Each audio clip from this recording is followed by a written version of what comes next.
Sara, there was a recent special issue of Ambio that featured a lot of research done in the EKOKLIM project. Can you tell us a bit about what that project is? It's a research project at Stockholm University. It's interdisciplinary, covering a lot of different research competences. And it's addressing the social, ecological, sustainable development challenges in the Mälardalen region here in Sweden.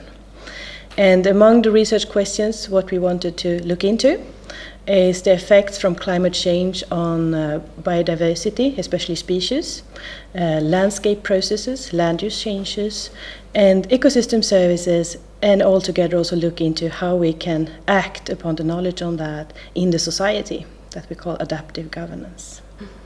So what would you say are the practical applications of the research that you're doing in the project? The project is a mixture of both basic and applied research, meaning that everything that has come out is not necessarily useful to start with.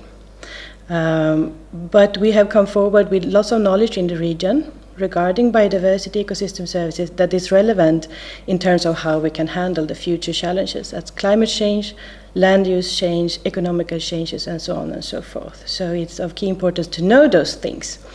Land use history, for example, the role of wetlands in terms of providing us with ecosystem services for handling eutrophication situation, etc.